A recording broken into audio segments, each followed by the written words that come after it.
My dear British native friends, I am a Canadian citizen actually living in Africa.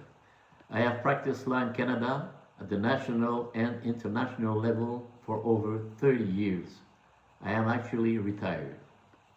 It is certainly not a coincidence that Muslim immigration in Great Britain generates its share of crime, hatred, and violence. Indeed, even a superficial reading of the sacred book of the Muslims is full of articles advocating violence against everyone or anything that is not of Muslim allegiance.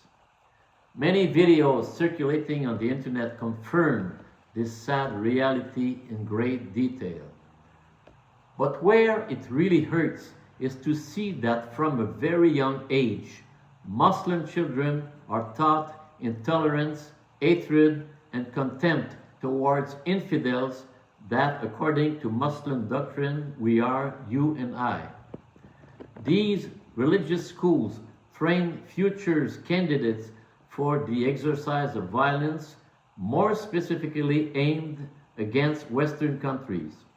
Hasn't experience demonstrated in fact this violence in countless times? I strongly believe that these teachings, which are oriented towards brutality and savagery, must stop immediately. It is therefore imperative that the English police forces visit schools and mosques of Great Britain in order to make the observations that will allow them to refer recalcitrant imams to the Immigration Deportation Ministry. This was the case very recently in Italy when the Italian government proceeded quickly to the expulsion of a Moroccan imam advocating violence and hatred towards the Jewish nation. Zero tolerance. This is the watchword for the English authorities. Given the situation prevailing in countless Muslim schools and mosques, we should expect mass deportation in the coming months. Furthermore, investigating police officers must seize any documentary evidence relating to these breaches of the rule of law, especially children's manuals encouraging violence. I repeat here with strong conviction, Christians and Muslims were not molded from the same clay. In countless places around the world, adapting for Muslims is difficult, if not impossible. I maintain that Muslims are meant to live exclusively with their fellow human beings, at least for a large majority of them. For many of them, their behavior is very insidious, very passive-aggressive, if you lend me the expression, very hypocrite. Look at these morality squads, similar to those that rule the streets of Tehran. They are increasingly visible, seeking to control the behavior, even the clothing of English women. With a touch of bitterness, we must say here, there are many followers of Allah which constantly seek to establish Sharia law throughout the territory of Great Britain.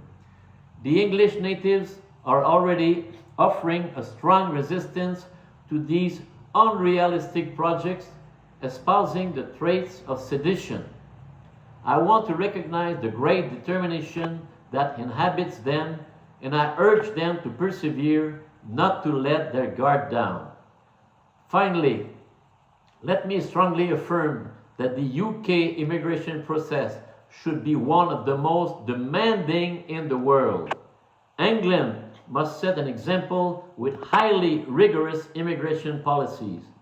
An entrance examination focusing on customs and lifestyles should be at the heart of the requirement. As the saying goes, Muslim immigrants in particular should walk with their buttocks clenched. My dear English friends, the fight looks strenuous, but you must persevere and put an end to an invasion that aims not only at subjugation of your territory, but still the enslavement of your souls. It is therefore imperative to put Christ at the heart of your actions, your claims, your opposition, and your collective and individual goals. Well, why not a return to the miniskirt? My dear native friends, have a great and possibly rainy day.